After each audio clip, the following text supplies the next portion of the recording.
ਬੋਲ ਭਗਵਾਨ ਬਾਬਾ ਸ਼੍ਰੀ ਚੰਦ ਮਹਾਰਾਜ ਜੀ ਦੀ ਜੈ। ਅੱਜ ਅਸੀਂ ਤੁਹਾਨੂੰ ਬਾਬਾ ਸ਼੍ਰੀ ਚੰਦ ਜੀ ਨਾਲ ਸੰਬੰਧਿਤ ਇੱਕ ਹੋਰ ਸਾਖੀ ਦੱਸਣ ਜਾ ਰਹੇ ਹਾਂ। ਇਸ ਸਾਖੀ ਵਿੱਚ ਅਸੀਂ ਤੁਹਾਨੂੰ ਦੱਸਾਂਗੇ ਕਿ ਕਿਸ ਤਰ੍ਹਾਂ ਬਾਬਾ ਸ਼੍ਰੀ ਚੰਦ ਜੀ ਨੇ ਮੰਤਰ ਦੀ ਸ਼ਕਤੀ ਦੇ ਬਾਰੇ ਦੱਸਿਆ ਅਤੇ ਗੁਰੂ ਦੀ ਮਹੱਤਤਾ ਬਾਰੇ ਵੀ ਦੱਸਿਆ। ਭਗਵਾਨ ਬਾਬਾ ਸ਼੍ਰੀ ਚੰਦ ਜੀ ਸੰਗਤਾਂ ਨੂੰ ਉਪਦੇਸ਼ ਦੇ ਰਹੇ ਸਨ। ਹਜ਼ਾਰਾਂ ਸ਼ਰਧਾਲੂ ਬਾਬਾ ਸ਼੍ਰੀ ਚੰਦ ਜੀ ਦੇ ਆਸ-ਪਾਸ ਬੈਠੇ ਹੋਏ ਸਨ। ਤਾਂ ਇੱਕ ਭਗਤ ਨੇ ਬਾਬਾ ਸ਼੍ਰੀ ਚੰਦ ਜੀ ਨੂੰ ਪ੍ਰਸ਼ਨ ਕੀਤਾ, ਭਾਵ ਬੇਨਤੀ ਕੀਤੀ ਕਿ ਮਹਾਰਾਜ, ਅੱਜ ਇਸ ਵਿਸ਼ੇ ਤੇ ਉਪਦੇਸ਼ ਦਿਓ ਕਿ ਗੁਰੂ ਤੋਂ ਬਿਨਾਂ ਇਸ ਪ੍ਰਾਣੀ ਦਾ ਕਲਿਆਣ ਹੋ ਸਕਦਾ ਹੈ ਜਾਂ ਨਹੀਂ। ਕਿਉਂਕਿ ਆਮ ਕਹਾਵਤ ਹੈ, ਸ਼ਾਹ ਬਿਨਾਂ ਪਤ ਨਹੀਂ ਅਤੇ ਗੁਰੂ ਬਿਨਾਂ ਗਤ ਨਹੀਂ। ਤਦ ਭਗਵਾਨ ਜੀ ਨੇ ਕਿਹਾ, ਹਰ ਪ੍ਰਾਣੀ ਵਾਸਤੇ ਗੁਰੂ ਧਾਰਨ ਕਰਨਾ ਜ਼ਰੂਰੀ ਹੈ। ਨਾਰਦ ਆਦਿ ਰਿਸ਼ੀਆਂ ਮੁਨੀਆਂ ਨੂੰ ਵੀ ਗੁਰੂ ਧਾਰਨ ਕਰਨੇ ਪਏ ਸਨ। ਹਰ ਅਵਤਾਰ ਜਿਸ ਦਾ ਧਰਤੀ ਉੱਤੇ ਜਨਮ ਹੋਇਆ, ਉਹਨਾਂ ਨੂੰ ਗੁਰੂ ਧਾਰਨ ਕਰਨਾ ਪਿਆ ਸੀ। ਬਾਬਾ ਸ਼੍ਰੀ ਚੰਦ ਜੀ ਨੇ ਸਾਖੀ ਸੁਣਾਉਣੀ ਸ਼ੁਰੂ ਕੀਤੀ ਕਿ ਇੱਕ ਸ਼ਰਧਾਲੂ ਆਪਣੇ ਮਨ ਵਿੱਚ ਵਿਚਾਰ ਕਰਕੇ ਇੱਕ ਵਾਰ ਸੰਤਾਂ ਦੇ ਪਾਸ ਗਿਆ। ਉਹ ਸੰਤਾਂ ਕੋਲੋਂ ਮੰਤਰ ਗ੍ਰਹਿਣ ਕਰਨਾ ਚਾਹੁੰਦਾ ਸੀ। ਜਦੋਂ ਉਹ ਮਹਾਤਮਾਵਾਂ ਦੇ ਪਾਸ ਪਹੁੰਚਿਆ, ਅੱਗੇ ਜਾ ਕੇ ਉਸ ਨੇ ਬੇਨਤੀ ਕੀਤੀ ਕਿ ਮਹਾਰਾਜ, ਮੈਂ ਆਪ ਜੀ ਦਾ ਸੇਵਕ ਬਣਨਾ ਚਾਹੁੰਦਾ ਹਾਂ। ਮੇਰਾ ਨਾਮ ਨਿਗੁਰਿਆਂ ਵਿੱਚ ਨਾ ਗਿਣਿਆ ਜਾਵੇ, ਇਸ ਲਈ ਮੈਂ ਗੁਰੂ ਧਾਰਨ ਕਰਨਾ ਚਾਹੁੰਦਾ ਹਾਂ। ਉਸ ਸ਼ਰਧਾਲੂ ਨੇ ਜਾ ਕੇ ਸੰਤਾਂ ਨੂੰ ਨਮਸਕਾਰ ਕੀਤੀ। ਸੰਤਾਂ ਨੇ ਉਸ ਨੂੰ ਪੁੱਛਿਆ ਕਿ ਆਉਣ ਦਾ ਕਾਰਨ ਦੱਸੋ। ਤਾਂ ਸ਼ਰਧਾਲੂ ਨੇ ਕਿਹਾ, ਮੈਂ ਆਪ ਜੀ ਪਾਸ ਇਸ ਲਈ ਆਇਆ ਹਾਂ ਕਿਉਂਕਿ ਮੈਂ ਗੁਰੂ ਧਾਰਨ ਨਹੀਂ ਕੀਤਾ। ਮੈਂ ਆਪ ਜੀ ਨੂੰ ਗੁਰੂ ਧਾਰਨ ਕਰਨਾ ਚਾਹੁੰਦਾ ਹਾਂ। ਆਪ ਜੀ ਪਾਸ ਇਸ ਲਈ ਆਇਆ ਹਾਂ, ਮੈਨੂੰ ਆਪ ਜੀ ਦਾ ਸੇਵਕ ਬਣਾ ਲਵੋ। ਤਦ ਇਹ ਸੁਣ ਕੇ ਸੰਤਾਂ ਨੇ ਕਿਹਾ, ਪਰੇ ਪਰੇ। ਤਦ ਉਹ ਸ਼ਰਧਾਲੂ ਇਹ ਸ਼ਬਦ ਸੁਣ ਕੇ ਮੁੜ ਆਇਆ ਅਤੇ ਆਪਣੇ ਮਨ ਵਿੱਚ ਇਹ ਨਿਸ਼ਚਾ ਕਰ ਲਿਆ ਕਿ ਮੈਨੂੰ ਸੰਤਾਂ ਨੇ ਪਰੇ ਪਰੇ ਦਾ ਮੰਤਰ ਦੱਸਿਆ ਹੈ। ਉਹ ਭਗਤ ਪਰੇ ਪਰੇ ਸ਼ਬਦ ਨੂੰ ਹਿਰਦੇ ਵਿੱਚ ਧਾਰਨ ਕਰਕੇ ਸਿਮਰਨ ਕਰਨ ਲੱਗ ਪਿਆ। ਇੱਕ ਜਗ੍ਹਾ ਤੇ ਬੈਠ ਕੇ ਉਸ ਭਗਤ ਨੇ ਈਸ਼ਵਰ ਨੂੰ ਯਾਦ ਕਰਨਾ ਸ਼ੁਰੂ ਕਰ ਦਿੱਤਾ।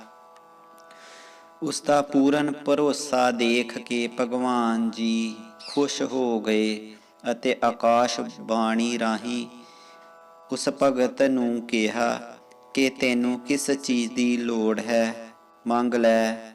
ਤੇਰੀ ਭਗਤੀ ਉੱਤੇ ਮੈਂ ਪ੍ਰਸੰਨ ਹੋ ਗਿਆ ਹਾਂ। ਤਾਂ ਉਸ ਭਗਤ ਨੇ ਕਿਹਾ ਕਿ ਮੈਨੂੰ ਤੁਸੀਂ ਆਪਣੇ ਦਰਸ਼ਨ ਦਿਓ। ਤਦ ਭਗਵਾਨ ਨੇ ਚਤੁਰਭੁਜ ਰੂਪ ਧਾਰਨ ਕਰਕੇ ਉਸ ਭਗਤ ਨੂੰ ਦਰਸ਼ਨ ਦਿੱਤੇ ਅਤੇ ਕਿਹਾ, ਕੋਈ ਵੀ ਵਰ ਮੰਗਣਾ ਹੈ ਤਾਂ ਮੰਗ ਲਵੋ। ਉਸ ਭਗਤ ਨੇ ਕਿਹਾ ਕਿ ਮੈਂ ਜਦੋਂ ਵੀ ਤੁਹਾਨੂੰ ਯਾਦ ਕਰਾਂ, ਉਸੇ ਵੇਲੇ ਤੁਸੀਂ ਆ ਕੇ ਮੈਨੂੰ ਦਰਸ਼ਨ ਜ਼ਰੂਰ ਦੇਣਾ। ਭਗਵਾਨ ਨੇ ਕਿਹਾ, ਤਥਾਸਤੂ। ਫਿਰ ਭਗਤ ਨੇ ਕਿਹਾ ਕਿ ਆਪ ਜੀ ਮੈਨੂੰ ਇਸ ਮੰਤਰ ਦਾ ਮਤਲਬ ਦੱਸੋ ਜੋ ਮੈਂ ਹਰ ਰੋਜ਼ ਜਾਪ ਕਰਦਾ ਹਾਂ। ਤਾਂ ਭਗਵਾਨ ਜੀ ਨੇ ਕਿਹਾ, ਇਸ ਸੰਸਾਰ ਵਿੱਚ ਹਜ਼ਾਰਾਂ ਦੇਵੀ ਦੇਵਤੇ ਹਨ, ਮੈਂ ਸਭ ਤੋਂ ਪਰੇ ਹਾਂ। ਪਰੇ ਪਰੇ ਦਾ ਮਤਲਬ ਕਿ ਮੈਂ ਸਭ ਤੋਂ ਪਰੇ ਹਾਂ, ਮੇਰੇ ਤੋਂ ਪਰੇ ਕੁਝ ਵੀ ਨਹੀਂ ਹੈ। ਇਹ ਕਹਿ ਕੇ ਈਸ਼ਵਰ ਅੰਤਰ ਧਿਆਨ ਹੋ ਗਏ। ਉਹ ਸ਼ਰਧਾਲੂ ਸੰਤਾਂ ਪਾਸ ਆ ਗਿਆ ਜਿਨ੍ਹਾਂ ਨੇ ਉਸ ਨੂੰ ਪਰੇ ਪਰੇ ਕਿਹਾ ਸੀ। ਉਹ ਸ਼ਰਧਾਲੂ ਉਹਨਾਂ ਸੰਤਾਂ ਦੇ ਪਾਸ ਆਣ ਕੇ ਉਹਨਾਂ ਦੀ ਸੇਵਾ ਕਰਨ ਲੱਗ ਪਿਆ। ਇੱਕ ਦਿਨ ਸੰਤਾਂ ਨੇ ਕਿਹਾ, ਆਪ ਸਾਡਾ ਇੱਕ ਕਾਰਜ ਕਰੋ। ਇਸ ਜਗ੍ਹਾ ਤੋਂ 50 ਕੋਹ ਦੂਰ ਸਾਡੇ ਸੇਵਕ ਰਹਿੰਦੇ ਹਨ। ਉਹਨਾਂ ਪ੍ਰਤੀ ਸਾਡਾ ਸੰਦੇਸ਼ ਦੇ ਕੇ ਆਵੋ ਅਤੇ ਜੋ ਉਹ ਕਹਿਣ ਸਾਨੂੰ ਆਣ ਕੇ ਦੱਸ ਦੇਣਾ। ਸੰਤਾਂ ਨੇ ਸਭ ਕੁਝ ਚਿੱਠੀ ਵਿੱਚ ਲਿਖ ਦਿੱਤਾ। ਜਦ ਉਹ ਸ਼ਰਧਾਲੂ ਚਿੱਠੀ ਲੈ ਕੇ ਰਸਤੇ ਵਿੱਚ ਤੁਰਿਆ ਤਾਂ ਉਸਦੇ ਮਨ ਵਿੱਚ ਵਿਚਾਰ ਆਇਆ, 50 ਕੋ ਜਾਣਾ ਬਹੁਤ ਦੇਰ ਲੱਗੇਗੀ। ਗੁਰੂ ਦਾ ਸੰਦੇਸ਼ ਛੇਤੀ ਪਹੁੰਚਣਾ ਚਾਹੀਦਾ ਹੈ। ਤਦ ਉਸਨੇ ਭਗਵਾਨ ਜੀ ਨੂੰ ਯਾਦ ਕੀਤਾ।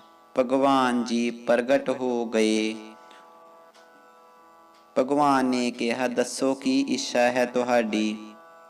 ਭਗਤ ਨੇ ਕਿਹਾ ਕਿ ਮੈਨੂੰ 50 ਕੋ ਤੇ ਭੇਜੋ ਜਿੱਥੇ ਗੁਰੂ ਨੇ ਮੈਨੂੰ ਭੇਜਿਆ ਹੈ। ਭਗਵਾਨ ਨੇ ਕਿਹਾ, ਅੱਖਾਂ ਮੀਟੋ।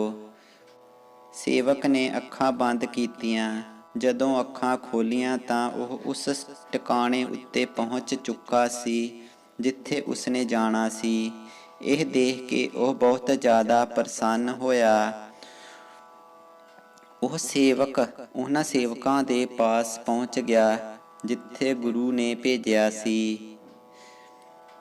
ਉਹਨਾਂ ਸੇਵਕਾਂ ਨੂੰ ਗੁਰੂ ਦੀ ਚਿੱਠੀ ਦਿੱਤੀ ਅਤੇ ਉਹਨਾਂ ਨੇ ਉਸ ਚਿੱਠੀ ਪੜ੍ਹੀ। ਜੋ ਉਹਨਾਂ ਸੇਵਕਾਂ ਨੇ ਵੀ ਲਿਖਣਾ ਸੀ ਉਹ ਲਿਖ ਦਿੱਤਾ ਅਤੇ ਪੂਜਾ ਦੀ ਸਮੱਗਰੀ ਵੀ ਉਸ ਨੂੰ ਦੇ ਦਿੱਤੀ। ਉਹਨਾਂ ਨੇ ਕਿਹਾ ਕਿ ਇਹ ਜਾ ਕੇ ਗੁਰੂ ਨੂੰ ਦੇ ਦੇਣਾ ਅਤੇ ਸਾਡਾ ਸੰਦੇਸ਼ ਜ਼ਰੂਰ ਦੇਣਾ। ਭਗਤ ਨੇ ਸਾਰੀਆਂ ਚੀਜ਼ਾਂ ਲੈ ਲਈਆਂ ਅਤੇ ਵਾਪਸ ਰਸਤੇ ਪੈ ਗਿਆ। ਰਸਤੇ ਵਿੱਚ ਆਣ ਕੇ ਫਿਰ ਭਗਵਾਨ ਨੂੰ ਯਾਦ ਕੀਤਾ। ਜਦੋਂ ਅੱਖਾਂ ਬੰਦ ਕੀਤੀਆਂ ਤਾਂ ਉਹ ਉੱਥੇ ਪਹੁੰਚ ਗਿਆ ਜਿੱਥੇ ਉਸਦਾ ਗੁਰੂ ਰਹਿੰਦਾ ਸੀ। ਗੁਰੂ ਜੀ ਵੇਖ ਕੇ ਕਹਿਣ ਲੱਗੇ, ਤੈਨੂੰ ਜ਼ਰੂਰੀ ਕੰਮ ਕਿਹਾ ਸੀ, ਤੂੰ ਅਜੇ ਇੱਥੇ ਹੀ ਫਿਰਦਾ ਪਿਆ ਹੈ। ਤਦ ਭਗਤ ਨੇ ਕਿਹਾ ਕਿ ਮੈਂ ਚਿੱਠੀ ਦੇ ਕੇ ਆ ਗਿਆ ਹਾਂ ਤੇ ਉਹਨਾਂ ਦੀ ਚਿੱਠੀ ਵੀ ਲੈ ਕੇ ਆਇਆ ਹਾਂ ਅਤੇ ਜੋ ਉਹਨਾਂ ਨੇ ਸਮੱਗਰੀ ਦਿੱਤੀ ਹੈ ਉਹ ਵੀ ਲੈ ਕੇ ਆਇਆ ਹਾਂ। ਸਾਰੀ ਸਮੱਗਰੀ ਅਤੇ ਚਿੱਠੀ ਗੁਰੂ ਦੇ ਸਾਹਮਣੇ ਰੱਖ ਦਿੱਤੀ। ਗੁਰੂ ਜੀ ਪੜ੍ਹ ਕੇ ਬੜੇ ਹੈਰਾਨ ਹੋਏ ਅਤੇ ਕਹਿਣ ਲੱਗੇ, ਤੇਰੇ ਵਿੱਚ ਇਤਨੀ ਸ਼ਕਤੀ ਕਿੱਥੋਂ ਆ ਗਈ ਕਿ ਤੂੰ ਇਤਨੀ ਜਲਦੀ 100 ਕੋਹ ਦਾ ਰਸਤਾ ਮੁਕਾ ਕੇ ਆ ਗਿਆ ਹੈ। ਤਦ ਭਗਤ ਨੇ ਪਿਆਰ ਨਾਲ ਕਿਹਾ ਕਿ ਮਹਾਰਾਜ ਆਪ ਨੇ ਹੀ ਤਾਂ ਮੈਨੂੰ ਉਪਦੇਸ਼ ਦਿੱਤਾ ਸੀ, ਉਸ ਦੀ ਸ਼ਕਤੀ ਹੈ। ਤਦ ਗੁਰੂ ਜੀ ਨੇ ਕਿਹਾ, ਅਸੀਂ ਤਾਂ ਤੈਨੂੰ ਕੋਈ ਮੰਤਰ ਨਹੀਂ ਦਿੱਤਾ ਸੀ। ਉੱਤਰ ਵਿੱਚ ਸ਼ਰਧਾਲੂ ਨੇ ਕਿਹਾ, ਇੱਕ ਦਿਨ ਮੈਂ ਆਪ ਜੀ ਦੇ ਪਾਸ ਆਇਆ। ਉਸੇ ਦਿਨ ਬਾਦਸ਼ਾਹ ਨੇ ਵੀ ਆਪ ਜੀ ਪਾਸੋਂ ਗੁਰੂ ਮੰਤਰ ਲੈਣ ਆਣਾ ਸੀ, ਮਗਰ ਮੈਂ ਉਹਨਾਂ ਤੋਂ ਪਹਿਲਾਂ ਆ ਗਿਆ ਅਤੇ ਆਣ ਕੇ ਬੇਨਤੀ ਕੀਤੀ ਕਿ ਮੈਨੂੰ ਵੀ ਮੰਤਰ ਦਿਓ ਅਤੇ ਉਪਦੇਸ਼ ਦਿਓ। ਤੁਸੀਂ ਪਰੇ ਪਰੇ ਦਾ ਮੰਤਰ ਦੇ ਦਿੱਤਾ। ਆਪ ਜੀ ਨੇ ਮੁਬਾਰਕ ਬਿੰਦ ਤੋਂ ਪਰੇ ਪਰੇ ਦਾ ਉਪਦੇਸ਼ ਦਿੱਤਾ, ਜਿਸ ਨੂੰ ਮੈਂ ਗ੍ਰਹਿਣ ਕਰ ਲਿਆ ਅਤੇ ਭਗਵਾਨ ਜੀ ਨੇ ਪ੍ਰਸੰਨ ਹੋ ਕੇ ਮੈਨੂੰ ਦਰਸ਼ਨ ਦਿੱਤੇ। ਸੰਤਾਂ ਨੇ ਆਪਣੇ ਭਗਤ ਨੂੰ ਗਲਵਖੜੀ ਵਿੱਚ ਲੈ ਕੇ ਕੁੱਟ ਕੇ ਗਲਵਖੜੀ ਪਾਈ ਅਤੇ ਹੋਰ ਵੀ ਆਸ਼ੀਰਵਾਦ ਦਿੱਤੇ। ਭਗਵਾਨ ਬਾਬਾ ਸ਼੍ਰੀ ਚੰਦ ਜੀ ਬੋਲੇ, ਗੁਰੂ ਦੇ ਵਾਕਾਂ ਤੇ ਨਿਸ਼ਚਾ ਕਰਨਾ ਚਾਹੀਦਾ ਹੈ। ਜਿਵੇਂ ਉਸ ਭਗਤ ਨੇ ਪਰੇ ਪਰੇ ਨੂੰ ਗੁਰੂ ਮੰਤਰ ਸਮਝ ਕੇ ਸਿਮਰਨ ਕਰਨਾ ਸ਼ੁਰੂ ਕਰ ਦਿੱਤਾ ਸੀ, ਇਸ ਵਾਸਤੇ ਹਰ ਮਨੁੱਖ ਲਈ ਗੁਰੂ ਧਾਰਨ ਕਰਨਾ ਜ਼ਰੂਰੀ ਹੈ। ਉਸਨੇ ਪਰੇ ਪਰੇ ਮੰਤਰ ਨੂੰ ਜਪ ਕੀਤਾ ਅਤੇ ਭਗਵਾਨ ਨੇ ਉਸ ਨੂੰ ਦਰਸ਼ਨ ਦਿੱਤੇ। ਇਸ ਲਈ ਜੋਗੀ ਰਾਜ ਨੇ ਸੰਗਤਾਂ ਨੂੰ ਕਿਹਾ ਕਿ ਆਪਣੇ ਮਨ ਵਿੱਚ ਨਿਸ਼ਚਾ ਕਰਕੇ ਗੁਰੂ ਮੰਤਰ ਦਾ ਧਿਆਨ ਧਰਨਾ ਚਾਹੀਦਾ ਹੈ। ਸੱਚੇ ਮਨ ਨਾਲ ਗੁਰੂ ਦੀ ਕਹਿਣੀ ਤੇ ਚੱਲ ਕੇ ਭਗਵਾਨ ਦਾ ਸਿਮਰਨ ਕਰਨਾ ਚਾਹੀਦਾ ਹੈ। ਬਾਬਾ ਸ਼੍ਰੀ ਚੰਦ ਜੀ ਨੇ ਸੰਗਤਾਂ ਨੂੰ ਉਪਦੇਸ਼ ਦੇ ਕੇ ਕਥਾ ਦੀ ਸਮਾਪਤੀ ਕੀਤੀ। ਬੋਲ ਭਗਵਾਨ ਬਾਬਾ ਸ਼੍ਰੀ ਚੰਦ ਮਹਾਰਾਜ ਜੀ ਦੀ ਜੈ।